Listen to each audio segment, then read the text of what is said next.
I've been dragged back into Alan's kitchen because he seems to complain that all his knives are blunt. So you say. So I've come in here to try and sort things out. So, Alan, tell me, what sort of thing do you use on your knives? I just use a standard steel, like you've got there. Yeah, these are diamond steels. These are just totally different. So let's just have a look at the steel that you've got.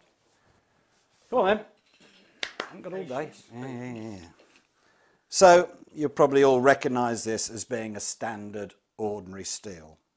What an ordinary steel does is purely realigns the edge of a knife. So once, you probably noticed when you got your knives from new, they were really quite nice. And then after a period of time of using something like that, they got progressively blunter. Yeah. The thing is with an ordinary steel, it's realigning the edge. So you start off with a very nice filleting edge so, and suddenly it develops this sort of shape because all the steel is doing is battering around this edge. It is not actually removing material from the knife, whereas a diamond steel is. So my personal opinion is that these sort of things do more damage to knives than good. Much the same as any of those pull-through jobby things that you can get that have got two wheels on. They just make a mess of your knives. So I'm afraid to say, mate... That's no good. Yeah, that's going in the bin. So, what I'm going to use on this demonstration is a stainless steel knife, which is regarded as being very, very difficult to sharpen with. So, let's just pick up your gas bill. The whole idea here is that we can get a knife that has got this sort of edge on it, and that is just a joy to work with because a sharp knife is a safe knife. A blunt knife you apply pressure to, and that's when you end up chopping your fingers off. So that is a really nice edge on there, and that's what we want to achieve. So I'm just going to try and chop Alan's...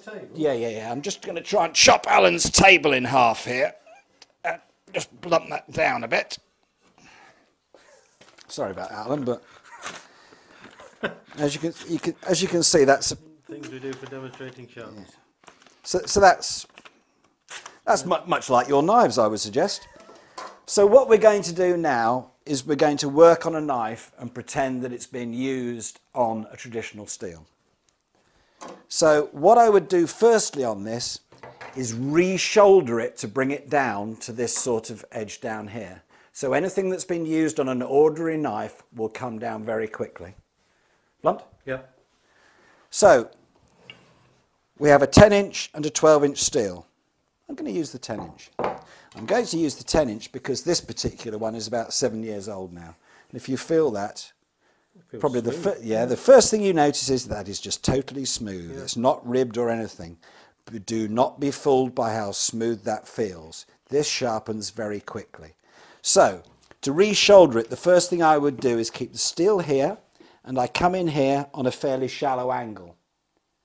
You want a fairly filleting edge on here. You don't want to be out here. That's more like a boning edge. So the flatter you're working it, the better. And in a very light, circular stroke and motion, all we're going to do is progress down the length of that bevel edge. Now, Alan, can you notice how much pressure I'm putting on that knife? Very little, by the way. It's not distorting. Excellent. Nice and light. So I take it down one bevel edge. I turn it over on a fairly shallow angle. I take it down the other bevel edge. Now, very little pressure. Very little pressure. Now the thing is that you would only do this motion to your knives once. You only have to re-shoulder your knives once with a diamond steel because we're sorting your knives out. Right. In that space of time, regardless of how fine that feels, that is what I've just taken from the blade. That is the power of cut. Yeah. It's remarkable, really. So now, when we want to put the edge on, the most important thing is you do it softly and slowly. No need to do it quickly, and alternate strokes. So if you do it this way, that is fine. You can do it this way if you want, but be very, very careful of your fingers. I would suggest that that's fairly quite dangerous. If you do want to do it the macho way, as I call it, if you do it this way round, there's nothing wrong with that, apart from you'll probably remove your thumb. But also remember when you're doing the backward stroke not to do that. Change angle. Which means that you're coming up here and you're doing that, which that one stroke will take the whole of the edge off.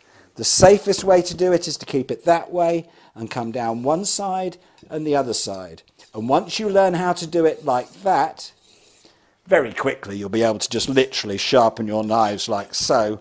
Believe it or not, all the fishmongers seem to sharpen that way round.